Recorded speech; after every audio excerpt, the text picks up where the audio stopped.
Here is the paradox Gann left us. His clearest market manual was printed as a love story. Tunnel through the air looks like aviation and romance, yet it moves by a master clock of numbers, dates, and angles. The crowd believes wisdom must shout. Gann whispers through fiction. The law of vibration anchors this inversion. Every life event in the book strikes a note, and those notes echo in markets at measured intervals. The pain, FOMO, overtrading, the impulse to predict is the very trap he disguised his remedy against. He taught patience by forcing readers to slow down, to observe, to confirm. If you are ready to see code where others see plot, stay with me. Gann crafts a calm machine. Characters become gears, dates become teeth, chapters turn like a swing chart. Robert Gordon, the pilot, rises above crowd emotion to read the ground as angles and cycles. Anniversary dates recur like vibrations. Confluence appears when multiple sequences meet. The overbalance of time precedes. The overbalance of price. The novel trains a rule-based eye. Wait for a window. Test the level. Require a secondary test before crossing old levels with commitment. Volume's mood accumulation versus distribution arrives as quiet passages before decisive action. Boredom is not a void. Boredom is a filter. 3 aphorisms guide the decoding. Time dominates price. Confirmation beats prediction. Patience compounds more than profits. Read the book with a ledger. Mark dates, measure spans, map the harmonic returns. Watch how the narrative tightens before turning like a market before a breakout. The enemy is haste. The ally is order. When the story slows, your discipline should sharpen. We will extract the architecture Gann hid in plain sight. But first, who is Robert Gordon in the language of markets, and what cycle breathes through his life? Robert Gordon begins as impulse personified and becomes the measured operator. The paradox is simple. He advances not by doing more, but by ascending above emotion. Like his aircraft rising above weather to see the orderly front lines below, Gann frames him by the law of vibration. Each action, each date, each decision hums at a frequency.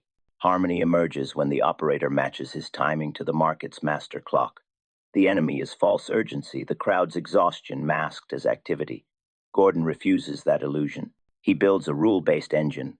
Study the cycle, mark the season, wait for the window, demand confluence. He trains on a swing chart the way a pilot trains instruments recording overbalance, noting secondary tests, distinguishing accumulation from distribution. He learns the moral law of patience. Prediction flatters. Confirmation protects. Preparation replaces hope. He journals anniversaries, maps angles, and rehearses entries until the crossing of old levels becomes a calm, definite event, rather than a rush. Operationally, he acts only when time and structure agree. A timed window aligns. Structure shifts. A level is crossed and held. Volume behaves as a secondary proof. Stops are set beyond confirmed swings. Size is measured, not guessed. When tests fail, he stands down and preserves energy.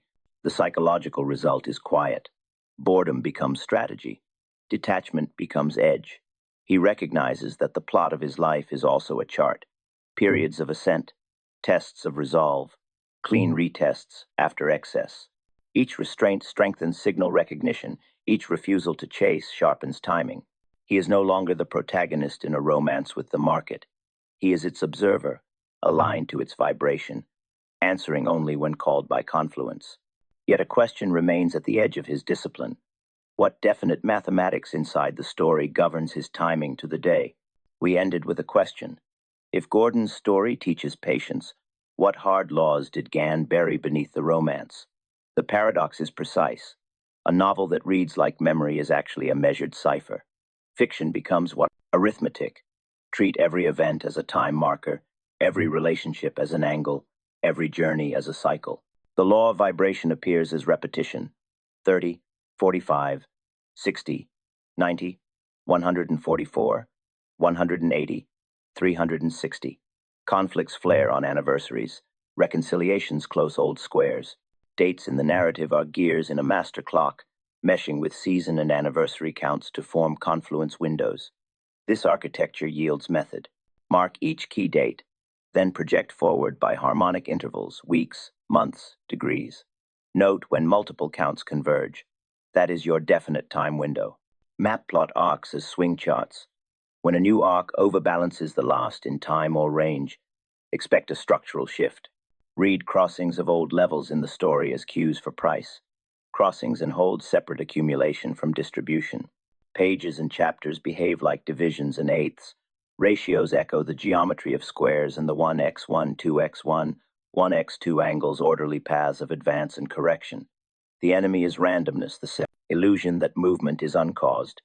Gann replaces it with a mechanical scaffold. Number, angle, anniversary. Volume can deceive. Time clarifies. Only when a time window aligns with structure and level does a signal mature.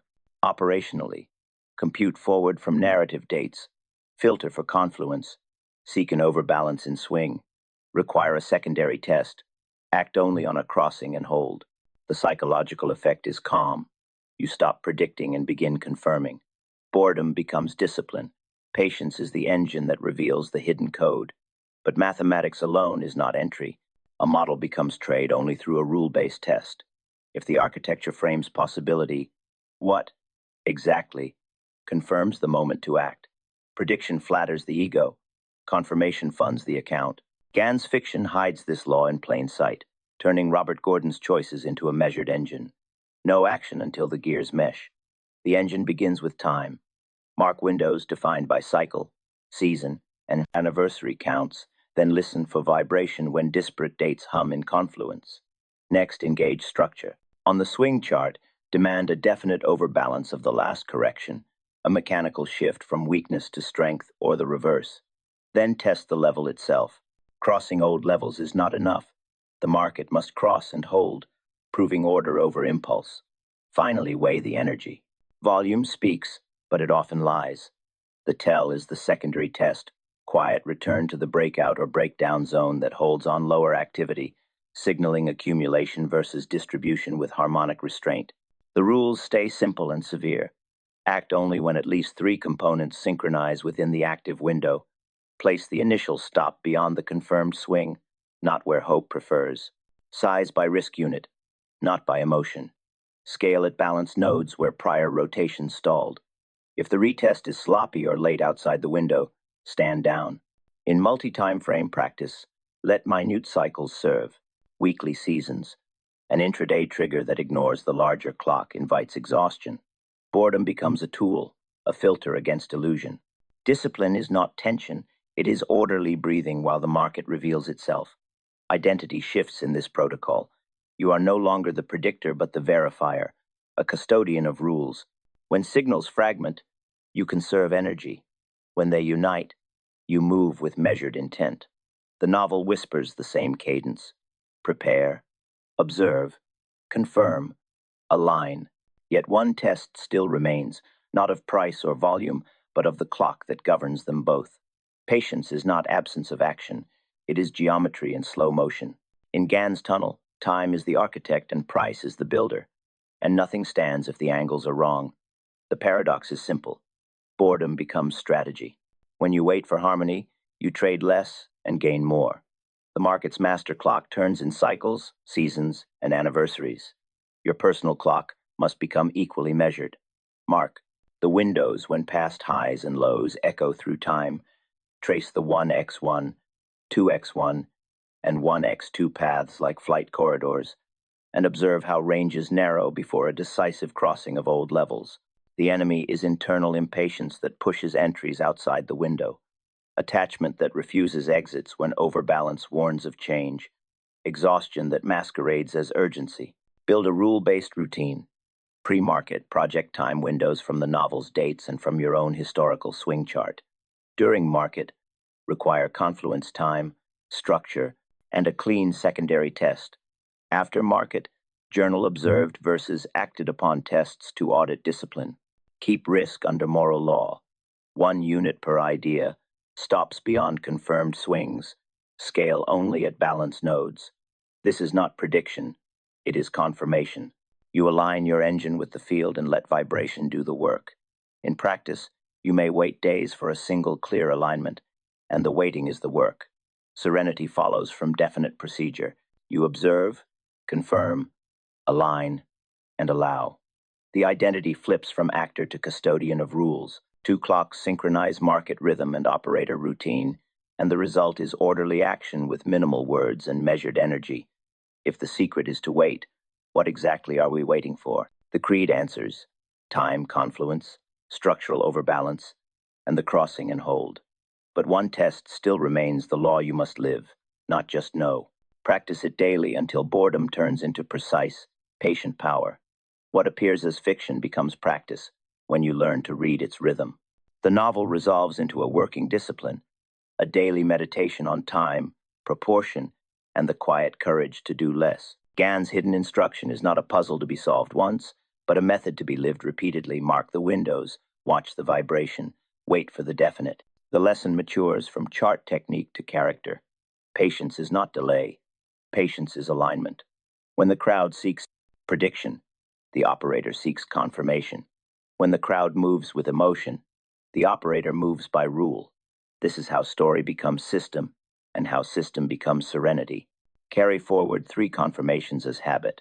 First, act only when time speaks in chorus. Anniversary counts, seasonal turns, and cycle signatures converging into a narrow window. Second, demand structural proof. An overbalance in swing. A clean secondary test that rejects the prior extreme. A transition from distribution to accumulation, or the reverse, that holds its ground. Third, require price to cross and hold the old level former support or resistance so control is not inferred but demonstrated. Only then commit measured risk, size by the distance to the invalidation level, and scale in as confirmations compound. If one leg of confirmation breaks, stand down. The rule is moral as well as tactical. Restraint preserves capital and character. What remains is identity. You do not chase markets. You keep time with them. You rehearse your protocol when flat so you can execute it when called.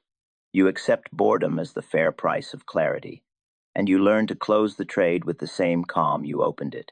The creed is simple and exact. I trade by clock, by level, by test. I choose boredom over excitement, confirmation over prediction, harmony over noise.